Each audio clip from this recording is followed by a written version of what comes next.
milagres que Deus quer realizar em nossa vida no secreto e você ainda não viveu porque você está falando o processo para todas as pessoas. Bom dia, bom dia, bom dia. Sexta-feira, último dia do nosso devocional e hoje eu quero falar com você sobre milagres no secreto. Às vezes os milagres que nós esperamos vão acontecer no ápice da nossa discrição. O texto de hoje está no livro de 2 Reis, capítulo 4, versículos de 28 a 37. É um texto bem grandinho, mas eu acho que você não vai ter dificuldade alguma em entender. E eu quero que você preste muita atenção, porque eu tenho plena certeza de que Deus vai falar com você, tá bom? Senhor, aqui estamos mais uma vez te agradecendo por esse dia, rogando a Ti bênçãos poderosas, pedindo que o Senhor nos ilumine, nos direcione e fale profundamente ao nosso coração. Traz, Senhor, entendimento para nós acerca daquilo que precisamos, para que a gente seja assim a mulher que o Senhor quer que a gente seja. Fala, Deus, e traz para mim direcionamento, clareza, para que eu possa direcionar as mulheres conforme o que está escrito na Tua palavra e não conforme aquilo que meu coração quer dizer. Essa é a minha oração em nome de Jesus. Amém. Vamos lá, abre aí, 2 Reis 4, 28 a 37. O texto diz assim: Disse ela, pedi eu a meu senhor algum filho? Não disse eu, não me enganes.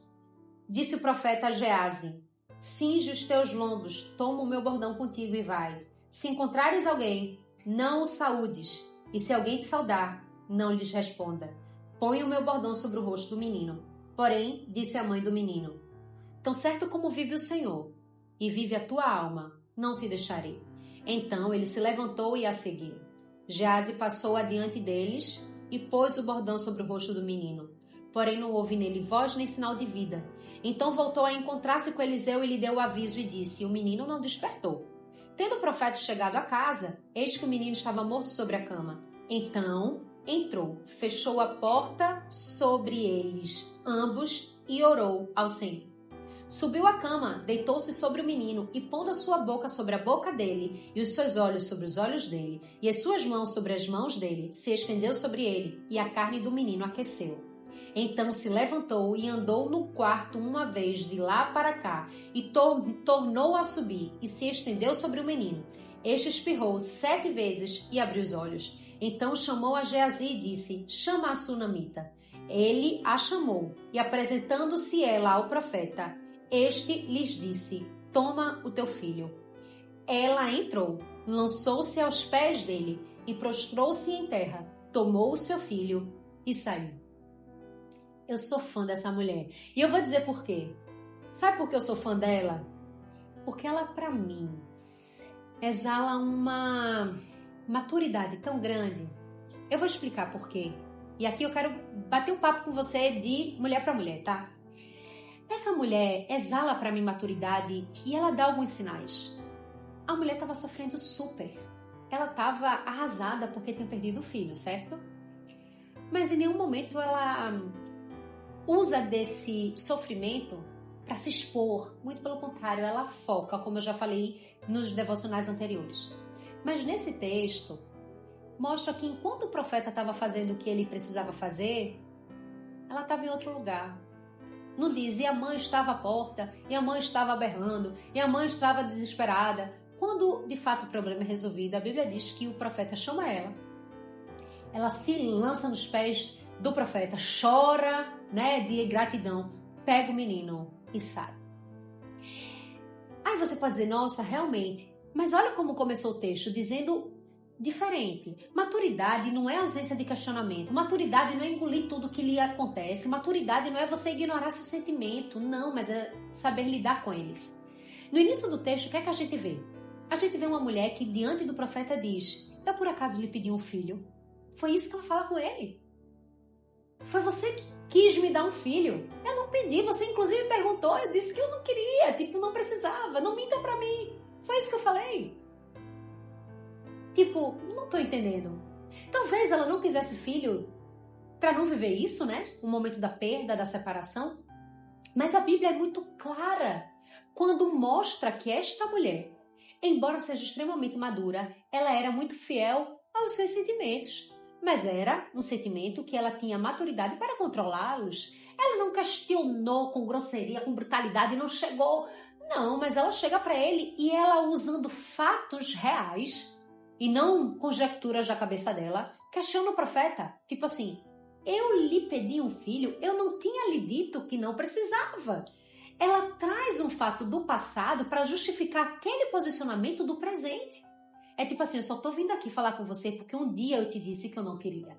Eu só tô aqui falando com você porque um dia eu te disse, não me engane, não minta para mim. E eu tô aqui como uma forma de dizer, acho que você mentiu para mim. Veja, é uma mulher que sabia usar o passado na hora certa. E usava o presente de forma muito madura. Às vezes a gente acha que ser uma mulher de Deus é anular os sentimentos humanos. Nem Jesus anulou os sentimentos humanos. Quando ele sofria, ele chorava, ele sentia. Quando ele teve angústia, quando ele quis sair daquele propósito de ir para a cruz, ele não pediu ao Pai, olha, se for possível, passa de mim esse cálice, mas que não seja feita a minha vontade e sim a tua. Ali Jesus estava sofrendo, ou seja, eram sentimentos humanos. Maturidade não é a gente ignorar esses sentimentos, é a gente reconhecer esses sentimentos, mas se manter firme ao que de fato é mais importante. Aquela mulher queria a restauração do filho, óbvio, mas ela estava com o coração doendo e ela deixou que doesse. Ela estava com a alma sangrando e ela deixou que sangrasse, mas ela deixou tudo aquilo no lugar certo. No ápice da sua descrição, é muitas vezes isso que falta em nós, para que de fato a gente consiga experimentar os milagres, porque tem milagres que Deus quer realizar em nossa vida no secreto e você ainda não viveu porque você está falando o processo para todas as pessoas. Aquela mulher não falou para Deus e o mundo que tinha perdido o filho, porque o milagre dela aconteceria no secreto. E talvez é isso que você precisa entender. Tem milagres que acontecerão no secreto. Pare de falar. Aquela mulher foi extremamente madura. Quando ela estava ali expondo todo o sofrimento, o profeta deu uma ordem para o servo. E mais uma vez a gente vê uma lição poderosa que hoje em dia praticamente é ignorada. Cala a boca. Essa é uma lição poderosa. Aquela mulher, quando então vê que estava diante do profeta, e o profeta ali chega para Geazi e diz, olha, vamos resolver esse problema agora. A Bíblia diz que ele diz assim, vai adiante de nós, pega aqui o meu bastão, estende sobre o menino, e se alguém te saudar na rua, não fale. Não saúde ninguém, tipo assim, não fique, e aí fulano, tudo bem?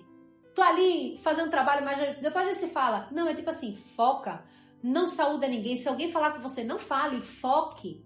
Às vezes, para a gente não ser tentada a falar aquilo que não devemos, tem coisas que a gente tem que esconder mesmo. Por quê? Porque tem milagres que serão vividos no secreto. Quantas pessoas acham que a omissão de fatos é mentir sobre os fatos? Não. Muitas vezes você não expor alguma coisa é por obediência ao Senhor. Agora, o que é mentir? Seria se alguém chegasse para aquela mulher e dissesse, seu filho está vivo? Sim, está vivo. Não, o menino estava morto. Ela não falou sobre isso.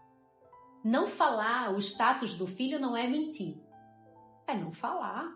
Nem tudo precisa ser dito. Em era de rede social, a gente acha que tudo tem que explicar, tudo tem que divulgar, tudo tem que gerar uma nota e não precisa. Aqui é para ser usado a nosso favor.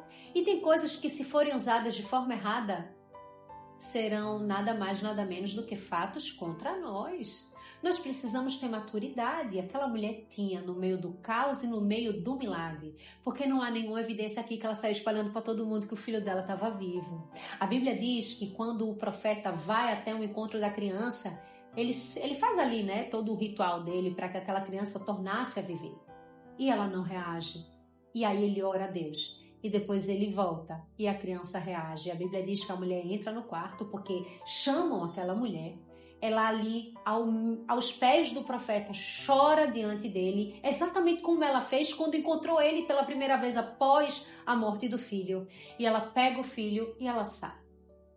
Foco. Pronto, resolvi o problema, agora eu vou usufruir da solução. Às vezes é isso que nós precisamos. Ela não precisou naquele momento dar um testemunho. Muitas vezes é isso que nós achamos, que o que Deus faz na nossa vida tem que ser um testemunho. Talvez não. Talvez tenha que ser um testemunho exclusivamente para a sua vida. Talvez Deus permitiu que coisas acontecessem na sua vida para que você aprendesse com aquilo. Não necessariamente multidões. Nem tudo que você vive tem que virar curso, nem tudo que você vive tem que virar livro, nem tudo que você vive tem que virar um direcionamento de trabalho.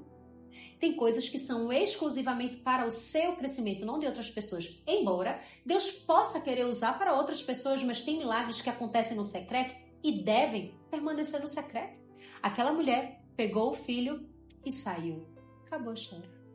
Talvez seja isso que você precisa entender. Obviamente que o Espírito Santo, se quiser, vai te direcionar onde essa palavra deve se aplicar. E eu desejo muito que ela se aplique de forma justa, de forma correta. Se aquilo que você vive ou viveu é para ser um testemunho de milagre, etc., assim seja. Mas se não for, não queira que seja. Não force, porque Deus deu. Deus tem a forma diferente para agir na vida de qualquer pessoa. Veja qual é a maneira que Ele quer agir na sua vida. E se isso que você viveu é um testemunho para outras pessoas, ou se é um milagre para única e exclusivamente lição na sua vida. Amém? Que Deus te abençoe, te conceda um excelente final de semana e segunda-feira estaremos de volta aqui para mais uma semana de estudo. Fica com Deus. Beijo grande. Tchau, tchau.